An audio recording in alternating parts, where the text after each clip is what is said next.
Hello there, so today's video is just a thing I recorded of me trying gloves. Well, a glove. Sadly I needed one hand free to be able to use my laptop, so let's get into it. So off the bat I just want to say how difficult this actually was for me. You'll see in this footage how because I told myself not to pick and wore a glove I was incredibly fidgety because it was on my mind and it was like a constant battle. I had itches so frequently and that made focusing on my studies really difficult. I'm a very fidgety person anyway, but the itches were so intense here that it was all I could think about. And then because of that, it's like a vicious cycle and the dermatillomania had the power. That's not to say I didn't, because I was wearing a glove, so a barrier was created. Ha ha ha ha. But obviously, because I couldn't pick, I was getting more and more anxious, and it was taking over my time.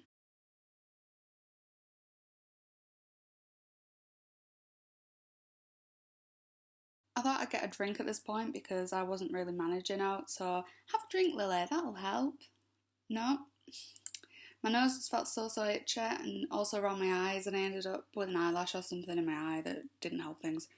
My face looked so done, and honestly I was. I didn't feel to be taking in any of what I was reading because my focus was on the urges. I was kind of giving into rubbing the area, but the usual ritual wasn't completed, so my mind got more and more tense over it and less willing to engage in the work. See how I just got up and moved my seat about? I was trying so hard to stay on task and thought moving might help a little. Again, no. Honestly, watching all this back is pretty distressing for me, to be honest. I feel tense watching myself as it brings back all the feelings, and it's sad to see how consumed by it I am. Oh look, I'm moving again. Thought a change of scenery might help things, but not at all. I was still exactly the same downstairs as I was up, surprise surprise. But at least here we get to see some intense breathing as the footage is all sped up. Later on in the day, when none of my work was completed, I ended up having a bit of a breakdown. I felt incredibly overwhelmed, anxious, and like I'd failed.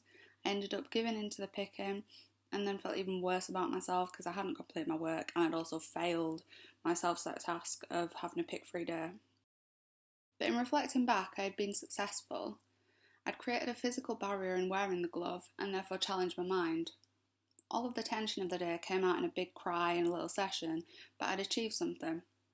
Yes, I'd picked, but that was in the evening and I had managed most of the day pick-free. So to anyone out there wanting to stop picking, I just want to say that you're not alone and it's far from easy.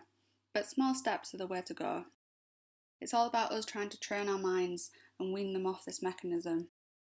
I've been picking for 5 years and this is the first real time I've stood up and said no to it. It ended up as one of the hardest days I've had, but I'm glad I did it because it pushed me out of my comfort zone and it's a step in the right direction. I'm so glad I filmed an hour of my day like this because it allows me to self-reflect and realise how consumed by it I've become. And now I know it's possible for me to hold off the skin picking. Difficult, but not impossible. Thanks for watching, and if you'd like to join me on this journey, please click subscribe. You're all stronger than you know, and never let hiccups and slip-ups get you down, because you're trying, and that's all that matters. See you again soon, lovelies.